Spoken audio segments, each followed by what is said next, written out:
En réalité, je n'ai aucun problème. Na qui que ce soit, il y a Wenge Maison-Mère. Je n'ai jamais fait ma critique moko négatif. Parce que la critique est normal, artiste, musicien, il faut qu'on critique, il faut qu'on encourage, il faut qu'on motive. Vous se comprenez? Et ça que non, ce que ça moi critique moko d'une manière générale, pour que Charlie Balaka c'est quelqu'un qui a vécu avec nous, bo bandako. Pour pointer les doigts sur ça. Non. Toute vérité n'est pas bonne à dire. Oui, je lui donne raison. Mais à forte raison, il faut que le bayango. La vérité libère. Vous comprenez? La vérité libère. Raison pour laquelle la loba kinga wenge maison mère oyabiso et kufa. Donc mukubi ngeke mpangi na moni yanki. Donc ça m'a bête na yo moko yebi que wenge wana ezara souté wenge oyo koma lelo soko tali même ba concert bête on a jamais ba komaka wenge maison mère en concert ba koma toujours ouais son en concert. Kaka yete même Jibem Piana. So mona bandero ba koma wenge BCBG. Ezala kaka Jibem Piana. Adolphe de Binges ba koma wenge Tonia Tonete. Donc c'est-à-dire bozango na ndenge ya normal, na ndenge normal. Si kese moko Afrique Info avec Franck Stemai qui andankala twende. Moutou, il faut qu'on critique mon konzi. Na bien ba konzi Congo balinga critiquer mais mon konzi bien il faut qu'on critique yetan azo sala mabe. Raison pour laquelle mon konzi ça ka bureau il faut qu'on la dur noyau dire. Raison pour laquelle moi je travaille avec Weranson na zo qui terre ko sala ba analyse ko critiquer tant to zarabi sumbale que no vie lo koneza mabe. Vous comprenez? Vieux le connaissez bien. Mon nib azali sous-terre au tuko zara sous-terre. To kondaye na lokumo. Biso totikali bolingo ezala. L'amour ezala na biso nyoso. Donc au moni l'amour et l'équipe nyoso. Nga na robeta costume na nga ya noir. Na cravate en noir. Na chemise en noir. Na mon coton noir. Pour na kendo kotika fleur na ngai. Et pas ya mon nib. Pour et pas na nga. Azata na mabe moko te na koko ndimate mutu oyo tozotika na lelita nazala na mabe na ye nazomona kaka bolamu oyo ya sala nazomona kaka niveau amateur marketing ya musique ya Congo surtout ya Wenge Maison bana King bana Dar es Salaam bana Poto bana mokili mobimba si kese moko Afrique Info avec Franck Stemai qui andankala twende. X passe Marandura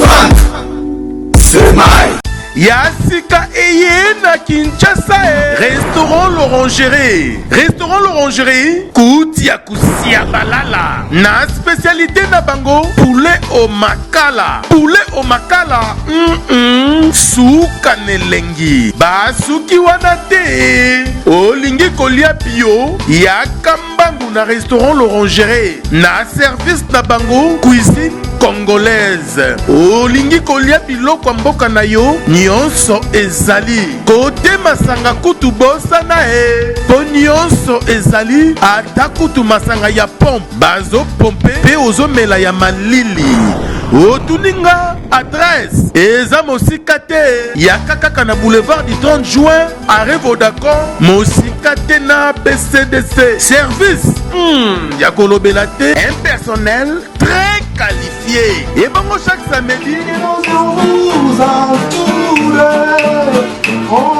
la musique douce du groupe Les Professionnels. Bienvenue et surtout bon appétit.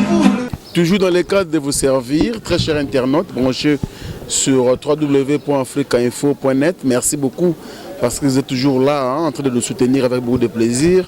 Nous vous rendons aussi la sincère en faisant bien sûr du bon boulot, du bon travail. Voilà pourquoi vous satisfaire, c'est notre devoir. Nous sommes là pour le faire, mesdames et messieurs. Aujourd'hui, nous allons parler de ce grand monsieur qui nous a quittés, Moni Production, avec l'un des membres influents. Il y a Wenge Akala, ça veut dire qu'il y a Mingi. Mingi, il y a confrère. Mais bien, intervention en Afrique, il faut franchement, et ça leur a bien plaisir à travers le monde. Il s'appelle Charlie Balaka Kapakalangonzo, Yebi déjà. Et quand je parle de Charlie Balaka, on a une émission à Bissau, on va s'appeler déjà parce que ça fait du bien. Charlie Balaka, bonjour. Je vous salue Franck Stemai. Bonjour à tous les internautes qui nous suivent aux États-Unis, en Europe, Asie, Australie, voire même en Afrique. Que Dieu leur protège. Merci beaucoup, Charlie Balaka. Nous sommes dans le bon. Ça fait très longtemps que nous été, hein? Dès nous sommes Naza yoibika ka musala na biso eza professeur libéral. Tantonga na fréquente ka Brazzaville régulièrement. Soki naza na kini te nazara souvent na Brazzaville. Et puis soki naza na kin à part l'émission on a salarié à confirmation B3 na internet. Naza journaliste na kin 24. Ba devoir musala nanga esenga kanga aseke nazala permanent, nazala applicable, nazala régulier dans toutes mes émissions. Et puis yo posa mon parcours rebelle quoi. Peut-être lundi naza dispo mais lundi oza occupé na ba invité. Jonga la koza la na ba invité yo oza libre. Alors lelo lokole salaki keno calendrier il y a cahier de charge, il y a ma production na yo, il y a émission na yanga ekutani. Raison pour laquelle tu okani to kutana na Palm Beach. Pour autonaranga ngana répondre nanga donc banami kili encore une fois jamais là, je suis toujours là. Donc mingi botala ranga yu awa quoi. Africa Info et pas ya Frank Estemay, c'est-à-dire ici quand nazwa goût ya kosa la paix site internet nanga et si quand nazwa goût ya kosa la confirmation B3 on a resenga na bato à travers Africa Info bo s'abonner pour première émission to beta kana na mois de février. Yangwana o encourager kinga que non pourquoi pas na sala pe yangai bana poto pe benga kinga et je vis que non au libre archive nanga kendara pamba c'est mien na sala pe chaîne nanga ya TV o eza lokola leki ya Africa Info donc confirmation B3 leki Africa Info pour source ma solo eza émission to salaka nayo et salaka panique ba tout mususu ba critiquer ki ba mususu ba encourager ki mais vérité ba bomba kangote c'était la vérité et puis na mona mabe na place la vérité na tchalokota donc oya kozwango mabe azu mabe mais ngai penda na ngaka muta ba vérité quoi ata kutu sage mora loba que toute vérité n'est pas bonne à dire mais à forte raison il faut la dire. Alors biso tozala ki mo ndenge tozalaka nga retour yaki ba na ba WhatsApp na ba réseaux sociaux en général. Charlie Balaka a salé monsieur moko ramo critiquer wenge ye mutu wenge ye mutu penza wenge façonna ye mutu penza asala makambo ebele na wenge bien que okenda ba quartier là-dedans mais wenge za lokola ndako na yo. Qu'est-ce qui a posé Charlie Balaka à me critiquer ici ya uta parce que na bana question oyo po en tout cas monde entier ngana zu ba message. Frank Estemay bandeko nanga na États-Unis bandeko nanga na Europe na lingaka encore une fois na faire comprendre batu ya wenge que nazara lisusu muta wenge tse. Moi je suis journaliste. Musala nanga yangwana. Ceux qui na sala ka cop lokola producteur on eza ba cop nzonze mais musala nanga oba komana carte nanga profession nanga eza presse. Naza journaliste. Bande kwa wenge ba longola esprit wana keno nga nazara muta wenge. Et puis mabe ya bande ko na biso mususu wenge ba lingaka te vérité, c'est-à-dire comme on a Charlie Balaka na micro ya Frank Estemay et lingi koloba il faut kaka kokomisa wenge non. Wenge faut komisa ngo oui mais nous devons aussi critiquer yango. Mais soko sali critique obimi mutumabe soko lobi réalité ya likambo moko boy obimi mutumabe donc il faut kokomisa non. Et ça tatouage na batin ba flatterie te makama ba chale le sevida ngana za motu ya batu nyonso. Obi musicien oba critique makasi na Congo akombone nani c'est Koffi Olomide. Ah bon? Je te jure ba makambo ebele oyebima ya Koffi Olomide oyebima bien pesa la ba base ba sixa makasi awa nyonso za ya solo ta na repose exemple Morota on azaka directeur ya quartier la te ya Koffi Olomide. Il y a eu un événement où il tobeta concert na Kinkole. Après Kinkole wana c'était un caméraman ya chaîne RTGA et c'est Karim Mokonza Sala. Caméraman wana a filmé concert après quelque temps sangobima au Koffi Olomide a tinda ba mettre ba betailler. C'est faux. C'était faux. Oh mais je te dis que c'est faux. C'est là qu'il faut mettre ni na betaille. Mais tala ampleur ni nezoma obi makambo boni ba kosela Koffi Olomide ya lokuta ba concert boni ya Koffi Olomide beta mape ba yiba panzango na bandenga ba kuluna banini ba opération XY. Vous comprenez? Donc c'est-à-dire mes amis, mes frères de Wenge doivent comprendre que non, entreprise n'a pas fait l'objet, il y a quoi encourager, il y a quoi critiquer, il y a quoi ça la analyse normale. Oui, mais quand tu parles de Wenge, les gens ont la confusion. ba wenge comment ebele tona wenge kumbela tona wenge référence ya Manda chante tona wenge El Paris ya Roi Pelé Montaillon vous vient na pesi mbote kimbombi bientôt tona wenge tona Adolphe Dominguez tona wenge musique à maison mère il y a le roi de la forêt tona wenge BCBG à papa chéri tona ba wenge ils a tellement ebele moi tout en ça toujours la wenge nini ba wenge critiquer Frank Stemai wenge kumbela to wenge nini ouais Frank Stemai wenge tikala lokola référence ya clan wenge en réalité lelo ezala côté ya Weranson côté ya Jibin Piana Marie-Paul Adolphe Dominguez kombo wenge yoza na kine awa yebisanga jour no mona pena libaya banderole mati balo bakeno wenge en concert ezala sosote on se comprendre même wenge maison mère au moni dernièrement na likambo toto nanga ndeko nanga Yankim Poyi wazola kilebu na pesa bambote et puis ba convalescent puisque on m'avait fait signe que nous azala qui un peu malade dérangeant que moi moké na bikaza moi na bandondo moi na kilebu eseli nango et puis na remercier pe administration entreprise na bango puisque na yebi kuna ba sister ka mutsoka beli wana batutu ba yebi ke wenge maison mère ceux qui mutabeli ba sister ka ye donc Yankim Poyi na yebi que no ba bon rétablissement et c'est comme ça ndeko nanga Yanki m'a fait un texte pour me dire que non ponga na lobaki na émission zoto nanga ke wenge kufa oui wenge oya biso kufa qui ne sait pas mutazota l'émission que no wenge oya maison mère biso to sala 1997 il y a Didier Masela Weranson Adolphe Dominguez Christian Mabanga Ali Mbonda Ferregola et Charlie Balaka wenge wane kufa na liste oh na mi chate pona nini vous avez pas fondateur naza parmi ba cofondateur ya wenge maison mère. Ah ouais? Mais papa, mon cofondateur c'était mon français. Zo encyclopédie Tala, cofondateur ça veut dire quoi? Charlie Balaka a vécu maison mère na création nango avant maison mère nazaki mutumo nazako fréquenter wenge oy ensemble. Nazako ça na wenge te mais nazaki net collaborateur extérieur pour ça nazako yana ba instrument ya maison on nazako travailler pour wenge et ça là. Donc c'était déjà une famille alors tango kabwani biso toke na elle oyezaki ya Didier Masela Weranson et Adolphe Ferregola Christian Mabangane Alimbonda. Tongana Kewana, to vivre ma première réunion et qu'on a organisé le tout premier concert à Wenge Maison Mère en 1997 et Betamana vis-à-vis et que Charlie Balaka a yana instrument a installé. Je fais partie de la confondation de Wenge Maison Mère. Et ça, mot français. Vous comprenez? Très bien. Et ça, le cas là, dernièrement, dans la émission Moko Boy, Babo a fait rigoler à la confondateur de Wenge Maison Mère. C'est de la folie. C'est de la folie. Ils ont confirmé, il faut la sûre. Le Cameroun, il y a une réponse. Tant que tu as fait le cofondateur de musique à maison mère, quand tu as une musique à maison mère, en tout cas, tu digérer facilement. Non. Franck Stemai, moi, tu digérer facilement, il faut la illettre. Il faut la moutomoko aza na matière ya définition ya mon cofondateur. C'était mon français. Oui. Cofondateur.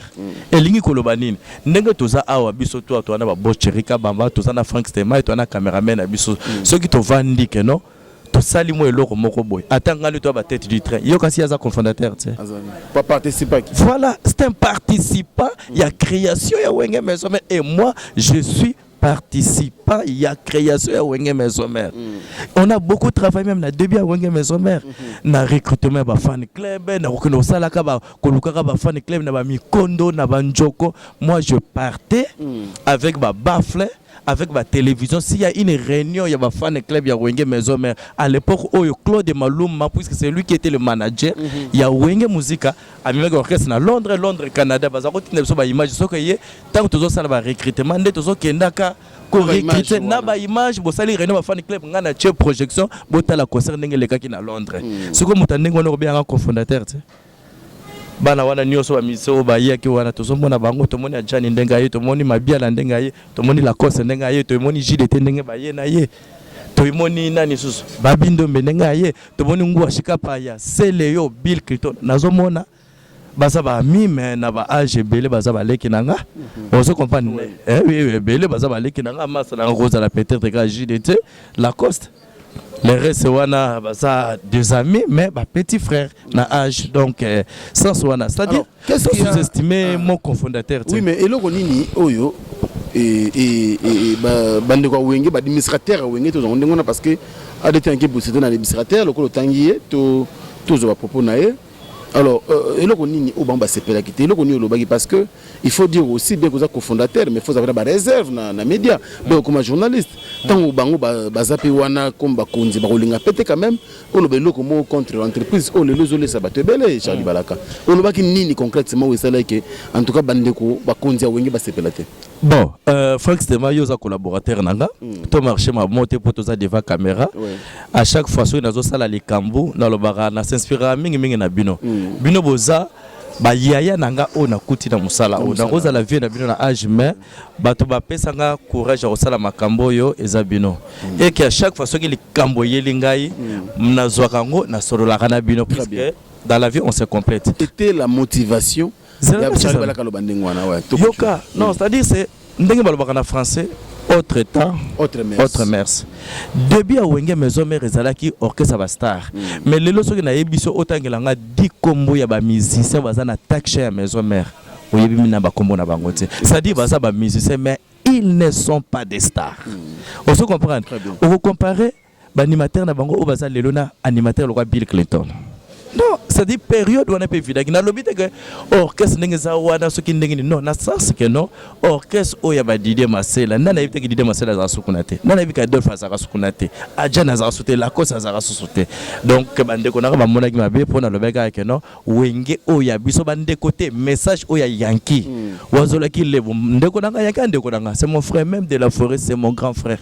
Azafi nanga pour na le bega que wenge où il y a biso to banda qui wana ekufa, ya wa mona qui m'a et puis à monaki ma bendenge na lobaki keno ndenge na défenda ki kaya Monib papa nanga yo yebi keno Monib de son vivant ngana on a connu aussi des problèmes na lobango même l'émission na keno so kinga na longwa maison mère na ke de pas confier le midi c'est puisque to be bana na Monib mais entre les humains Monib ndenga za na sa mabele ayebi ka va kufa moi et lui on avait fait la réconciliation to comment que na parquet oyebi ka moi na contact to comment que na parquet la bêta émission na lisolo na émission ouais to comment que na parquet mais on est des humains makamone les kanga na Monib to pesa na mbote on a fait la réconciliation ngai na Monib pour la toute dernière photo mona et ça moko na betisaka wenge maison mère concert na Mayalos. Vous comprendre na benga ka wer ensemble to solo to planifier na bi que non voilà na zo betisa bio concert na ba musicien na ya super musicien na maison mère na ye ba beta concert c'était le jour na kutana na Monib to vanda ka to solo là ah o il est ka vie o il est ka aza grand frère nanga ba mabeka kezate ba malamu pezali on se comprend donc c'est à dire il y a réconciliation na limbisaki yepé à limbisaka c'est la vie alors tant Monib ba kufi c'est pas dit qu'on y a royé que Charlie le po Monib ba kufi au Monib moto malamu yo makambolega na Monib oui Monib a un problème car na Charlie te même yemo Yankee ayebi que tout au long du parcours na maison mère azona mo ba problème pe na Monib Sankara de coup dernièrement oui ben makambolega na Monib oui n'a démarré qui Monib vous comprenez oui puisque bah Monib moto a signé qui lettre à suspendre Sankara de coup bon na bi na contenu na ngote mais Sankara de coup les cas na te ba bi Monib ko suspendre ngate pour na mona ki ndenga zo c'est qui est vrai au début à maison mère Monib ya qui pour travailler na wengete Monib ya déjà na bambongo na il était venu tant que manager le producteur moko yena Chris Banga moto yela biso Yankee pour ina wenge. On se comprend. Moi, je suis bande ko nangai. Soko ba beta lisolo na baza ko se cacher. Nga na tangwa kala na une certaine période ya wenge ezalaki soko moninga na sama na zokota seke wera son. Aye. Soko moninga na voiture liboso seke nkoi azana sima. Eza pe net na wenge akalezalaki soko donc c'est-à-dire moi je nazako tambola na wera.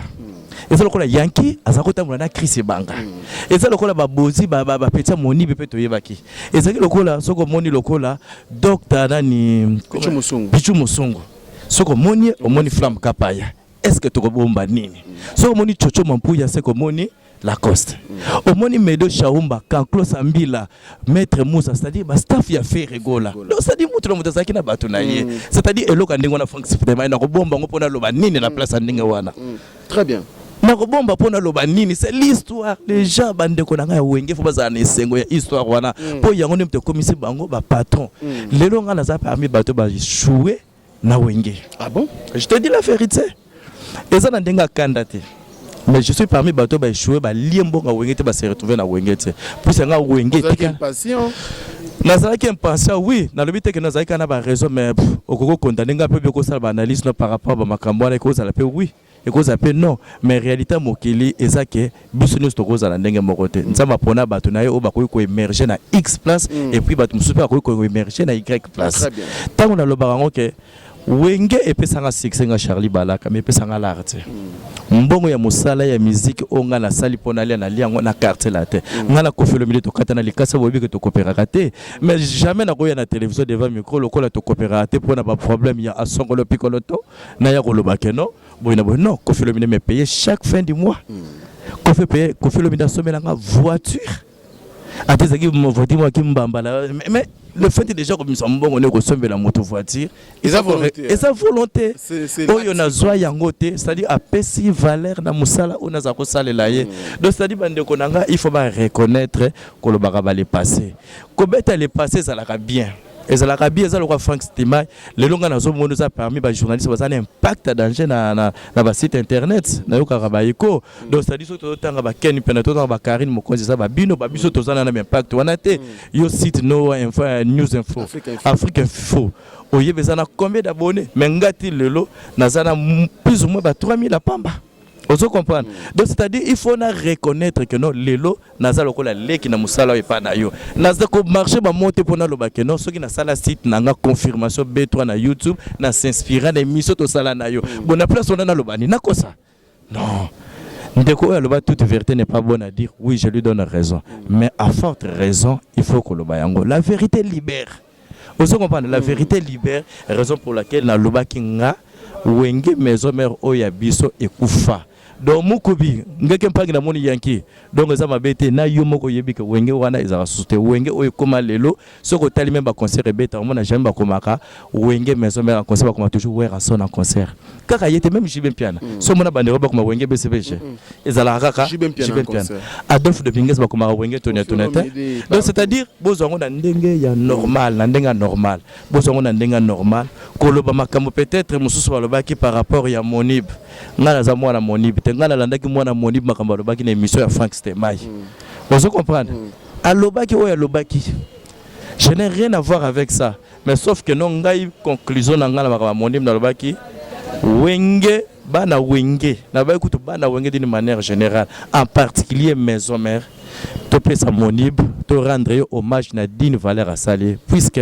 Frank Stemai qu'on le veuille ou pas mutapesi valeur na fonction directeur marketing ya orchestre ya Congo c'est Monib production au Monib ba musique ndenge zaka kala ki directeur marketing za ki permettre mais Monib tant to kaboli ba poste na wenge Elliot Mondobe secrétaire général Chris Banga directeur de production Monib bazu marketing a pesa ki valeur na musala na ye et puis borke c'est belé ba s'inspirer na directeur marketing à partir à Monib et ça lokola mutu mo na otanga comme une émission comme Roger Ngando a pesa valeur na ba porte-parole ngana ya porte-parole pour na lula Roger Ngando na lula Kingi Tekila na lula Didier Dimene premier porte-parole na bisa wenge maison mère vous comprenez mais linko le baté que no qui porte-parole na Congo mutabana ngo Roger Ngando non biso tant to bani musique c'est kana zaiko famille a day il y avait un monsieur qui s'appelait Faustin Diata Faustin Diata c'est quelqu'un où azala qui parmi ba membre zaiko famille a day mais tango bimi ombale alongwaki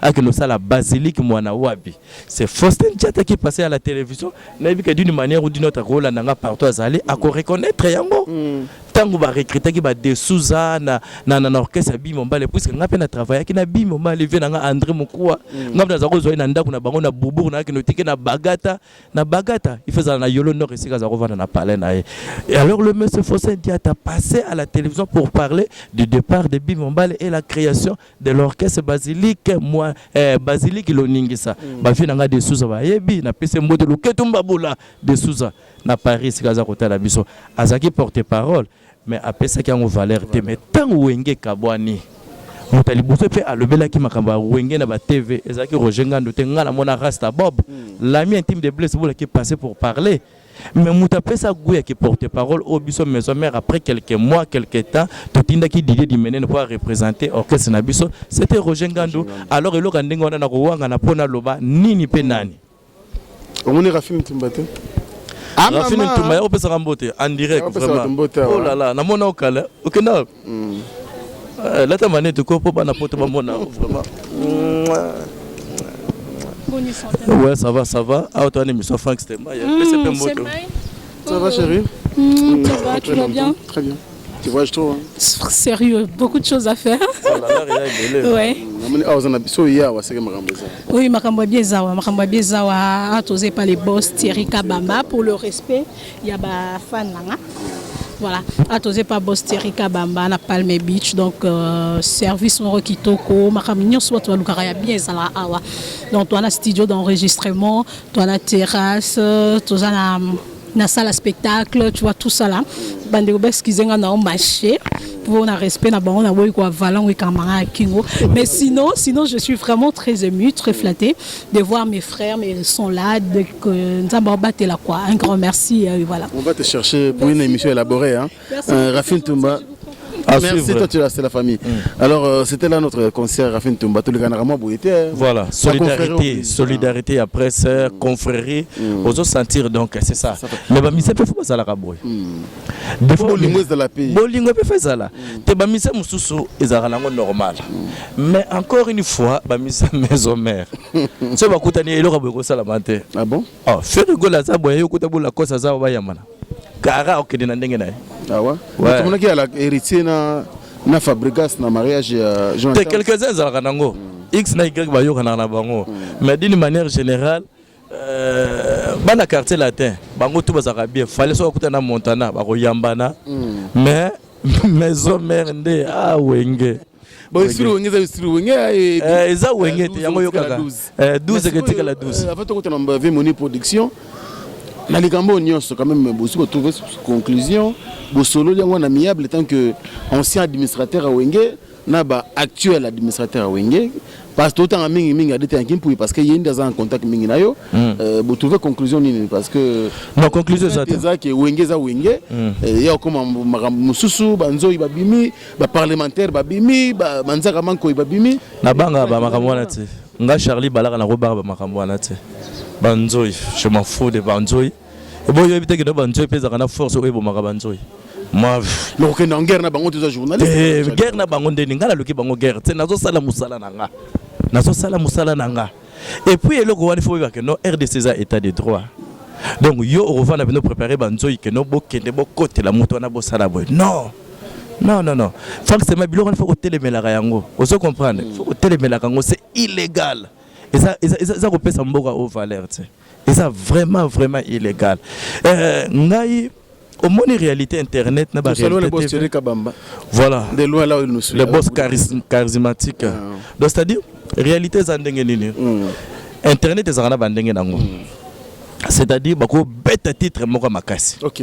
Or contenu il y a émission za na titre wana ti tangu na ina mboka bato na yokuta keno babina na lokola gauche ngape fona na ndaka na lokola gauche na kotika kana rythme c'est-à-dire bakozwa titre moko makasi babambi bazui eloko babenga ka flash annonce ya émission bakozwa liloba boye basangisi na liloba boye ozomona ndire que contenu ça bon mais soko telle émission na kati ezate raison pour laquelle même émission onga na salaki oyo batindela ke balobi que non na lobaki ba langage mo sepelisa ki bande ko maison mère te tango batindelinga la première des choses que je fais j'ai appelé muto yambaki nga petit moro Moïse c'était pour la toute première fois na monaye to kuta ina ba circonstance mo bondelinga na pesa analyse na nga pona monem na bon ça va na osala yango alors maloba on a lobaki na émission za oya chaki na flash te alobi neti Moniba a été abandonné place nature tout ba technicien à Katia et puis le voilà ouais rançon vous comprenez mais ce que tel contenu émission mona eza bongote na benga ki na bise que non flash na yo et salinga bien te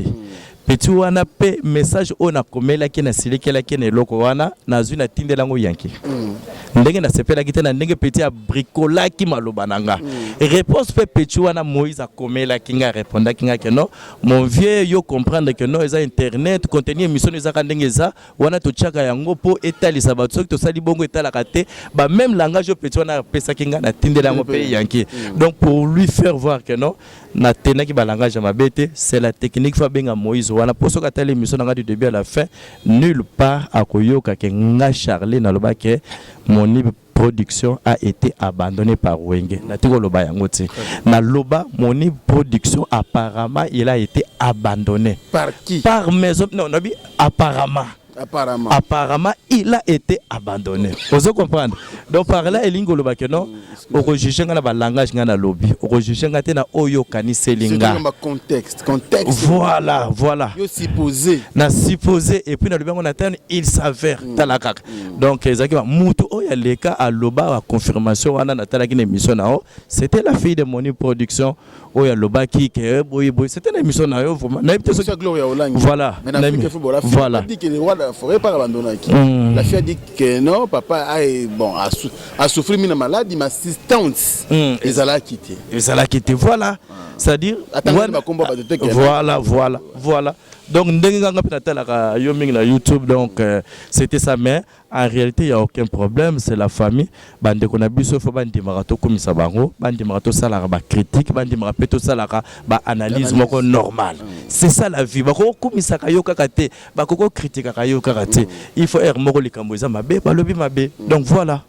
Voilà, merci beaucoup Charlie Balaka. Moi je pense que c'était pour éclaircir l'opinion par rapport à l'écambo et à parce que biso musana biso yangwana ko yela batu ko expliquer ta musuma incompréhension quelque part na mito adeta kimpoyi notre directeur yemo razawana ebiche mais na bobenga mukubi bilo mondengwana bobenga wana mukubi wana ba code na biso donc ya ba wenge et puis ya biso bato bandundu c'est la famille. Ouais, c'est la famille. Moi je pense que vous les gagnons rapidement ils ont un problème on peut banzoi banini en tout cas moi je pense que directeur faut retenir assez pour mukubi tala kaka. Et vous savez moi bien mingité quoi donc que Charlie Balaka quelque part agressé et tout pendant que le Kambu Penza eza ndenge zali la quitter il parle pas une intention mingi ma bête je ne défends pas Charlie Balaka mais au moins selon son explication tous to landiango en pleine émission te comprendre que intention là qui a critiquer le roi de la forêt dans les mauvais sens moi encore une musique à maison mère mais plutôt manque d'assistance notre regretté bien sûr Moni Production le vieux Ibrahim Monka et dérangeant qui moquait bande ko belé alors par rapport à Yamarambango P toujours s'approcher on dirait quoi le bima d'ici là Bob Sek qui nous sommes là pour ma musique to mninga la mo bonge maison mère na bato boy ba quartier latin ba yate parce que Ibrahim Monka faut dire que à travers la musique à maison mère comme administrateur mais au-delà de tout ça azalaki pe mutu il y a ko soutenir ba artiste presque nyonso alors qu'est-ce que tu proposes ou encore tu envisages par rapport à Bob Sek qui a Moni Production? Bon, et là on va envisager dans le cadre il y a ko prodiguer conseil. La famille biologique nae, la famille professionnelle nae, c'est-à-dire qu'il y a une maison mère ou un sol qui est la tête du trait de l'entreprise et puis il y a famille musicale. Puisque na mona qui dimanche neti na auto la TV na mona qui neti ba représenter héritier Watanabe ba tikali jamais ko présenter ba condoléances na famille Oyo Moni Production za ko travailler ba famille musicale. Na landa qui fait rigola aleka ki na chaîne na biso na Ken 24 ala taki noir ba tourner peut-être pour na matanga aboya ki ne ko lobana bino coïncidence c'est sa couleur préférée. Ngana ko senga ka keno to rendre hommage pour nga na kozana matanga. Na kozana matanga pour na Moni Production as partenaire à Moussala onga na sala en tant que journaliste. Donc nous rendre hommage, donc nous renouveler ma condoléances nanga na ye Moni ainsi que na famille biologique. Na kosenga na bato kimeza la kaka donc c'est normal que Moni ba akufa ba subjectivité est à la relater d'une manière à une autre. Dans le sens que non azaki mutamedia, c'est normal azako courtoyer biso ba journaliste, azako courtoyer ba musicien, c'est normal que non liwana ye eloba mana bandenge ebele pour tout ça ba te ebele biso no to ko appeler eloba moko ti. C'est-à-dire analyse oyo, excusez-moi, Frank Stema ko sala pona Moni eza onga na ko sala ti. Ndenge yo yebeli Moni beza ndenga na yebite ngape na yebi Moni na suka na ba ne moko boy. Continuité na yo na msusu na yebite muto to pas continuer na ndenga pasi ndenga souffrir ndenga to ka pe que no bande ko BCBG ba sa ki molo boko ba sister ki héritier Watanabe voilà ekuto bakisina ba héritier Watanabe ba ko sala pe analyse na ndenge na bango bon to ka pe vina biso André Kimbuta patron nga na chaîne nga na salaka assisa sezalaki à part ça na limite que soki kaka na jibe mpia na héritier Watanabe na André Kimbuta peut-être za pena ba assistance zo mike zalaki donc mutuna mutako sala ba nini na ye na ndenge na ye bon liwa c'est la mort hein? Un seul mot biso toza vivant encore une fois to comprendre que liwa eza pona biso moni production za sona besoin liwa te puisque ya yendenga za wana eza siko akiko sala akiko banda la vie après la vie donc biso toza awa to bongisa comportement na biso toza la bien puisque ma benyoso auto saka na mokili et futa maka awa na mokili zala sage yako senga pardon yako bongo la motema nzambe andima pardon na yo puisque après la vie oyo kozala sima ya la vie ezala bien pour na yo. J'espère que nous bato mayele va comprendre nga n'a rien entendu quelque chose, n'a rien compris, a compris quelque chose. Charlie Balaka, est-ce qu'il y a un mot à dire dans l'administrateur de musique maison avant de boucler cette émission? Maison mère wapi? Oya souka ou bien oya biso? Des maisons mères actuelles. Ouais, bino yo le big c'est koufa. Voilà. Actuel parce que y a ngonde bazak na kanda na yo, faut dire la vérité. Ba musicien. Non, maison mère, ba musicien pas membre et groupe. Voilà. Moi je parle des administrateurs des groupes. Voilà. De maison mère. Parce que ça groupe où you peut et construire ça yo. Ouais. Mais les lots yo ça en tout cas moi j'ai vite compris le message de ADT. En tout cas comprenez qui était. À reconnaître que souhaité parce que les lots comme critiquer le roi de la forêt, comme critiquer Wenge musique à maison mère. Alors quand d'accord comme Matayo il ba fanatique à maison mère, ba tinda ba ngote de même ba ko yapi ba. Wana ndenge bino bokanisa papa. Wana ndenge bino bokanisa rezaka bongote. En réalité je n'ai aucun problème na qui que ce soit ya Wenge maison mère. Je n'ai jamais fait ba critique moko négatif. Parce qu'on a sali critique, c'est normal, artiste, nous musicien, il faut qu'on critique, il faut qu'on encourage, il faut qu'on motive. On se comprend. Et ça, que non, ce que sali moi critique, d'une manière générale, pour que Charlie Balaka, c'est quelqu'un qui a vécu avec nous, pour banda, pour pointer les doigts sur ça. Non. Conseil n'européen sabango encore une fois monib azali sous-souté rotiko zara sous-souté to kondaye na lokumo biso to tikali bolingo ezala l'amour ezala na biso nyoso donc au moni l'amour et l'équinyoso ngana vanda na sage moraye bisanga ke nzambe banda sala mokile naye atikala ko sala iloko egala ka bolingo te raison pour laquelle ami benga ye moko bolingo donc tozala na bolingo biso nyoso ngana robeta costume na ngaya noir na cravate noire na chemise en noir na mon côté noir pour na kendo kotika fleur na ngai et pas ya monib pour et pas nanga azata na mabe moko te na koko ndima te mutu oyo tozotika na lilita nazala na mabe na ye nazomona kaka bolamu oyo ya sala nazomona kaka niveau amateur marketing à musique à Congo surtout ya Wenge maison mère donc ça vaut vraiment la peine ya okendo ko rendre yo hommage ya ko zala na image ya bien ya mutu oyo ya tiki biso je crois que bande konanga nyoso ya musique ya Congo ya Wenge partout to que nous la monib na denga bien puisque na kuiko sanga de forma loba mais nazo senga kaka kimia ezala na molimo na epa ya nzambe vraiment ayamba bo moto na esika sali. Merci beaucoup Charlie Balaka Paralangonzo. Je pense que mukile comprendre sikoyo na petit fallo mbote asalaka awa na Palm Beach vrai chéri voilà. Merci beaucoup également Naya Willy Moucheni le code mondial qui nous suit avec beaucoup de plaisir. Merci pour la première dame de Lausanne. Motema Vego Belisha Bapara André Djeloua un enfant pas comme les autres. Merci à Alain Dinamolo Mossopose très agréable Bogart Tina Poche. Merci beaucoup à celui qu'on appelle Fabrice Nteka, mon frère, mon ami, mon frère. Fabrice Nteka, lui c'est le boss, mais c'est le boss américain. Fabrice Nteka, moninga Papi Mamale Motema Yamirna. Merci également à Noël Okito Black Dedon, le jeune millionnaire. On a colonisé Londres, Lelo. Na ajina muke wana makambaza kusala eza kokamwisa batu Londres mumba bazo comprendre que Noël Okito Black Dedon c'est un enfant béni par Dieu lui-même. Merci beaucoup également à Loris la Congolaise Malolo et puis bande couteau à travers le monde Bolinga Franck Stemai Bolinga Afrique Info. Merci pour notre soutien à Bino. Charlie Balaka est-ce que Batouata a une habitude aux arabes à travers le monde? Quelques salutations.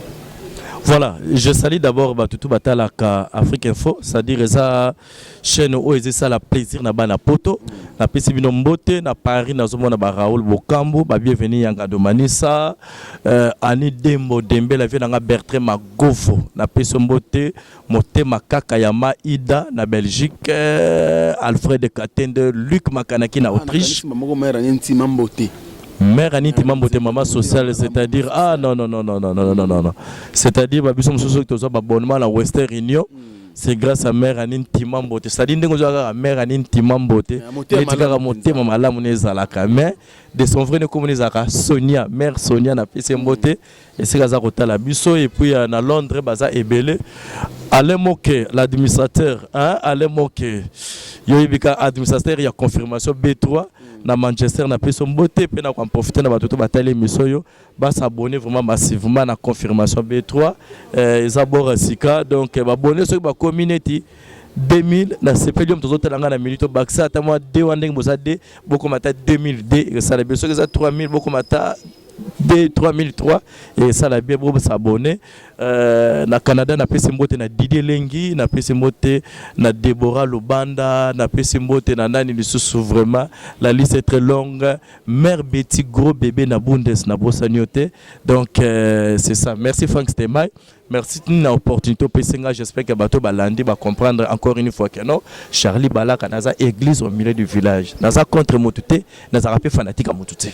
On se comprend donc naza vraiment église au milieu du village. Franck Stemay ceux qui au sali ma bé na ko reprocher na ma bé wana. Ceux qui nous sano bien na ko encourager na musala wana. Et li ko le baté que nos sali gaf na encourager ma bé na. Non. Moutou il faut qu'on critique mon konzi. Na bi ba konzi Congo balinga critiquer mais mon konzi bien il faut qu'on critique yetango zo sala ma.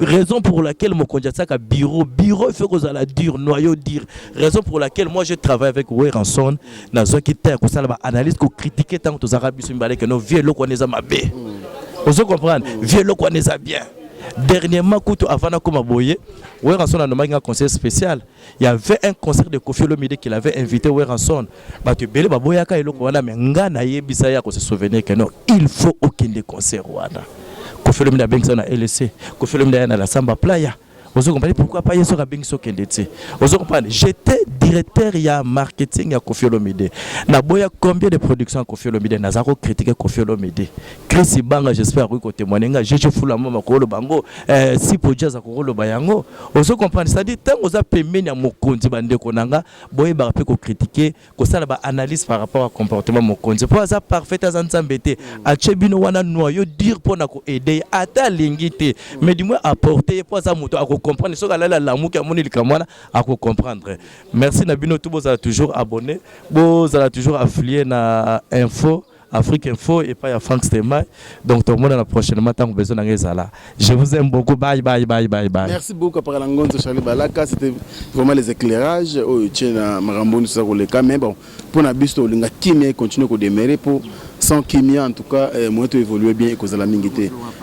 Merci beaucoup également à l'équipe technique Château Rendu Wali, merci pour le travail. Merci également à Bandekuto à travers le monde pour soutenir Afrique Info. Continuez comme ça, habitez au Rwanda, Bino Sansel, Kana Moussala Malam, ou Yubino Bogzirabiso. D'ici là, portez-vous bien et à très bientôt. Au revoir. Yasika Eye na Kinshasa Restaurant l'Orangerie Koutia Kusia Balala na spécialité na bango poulet au makala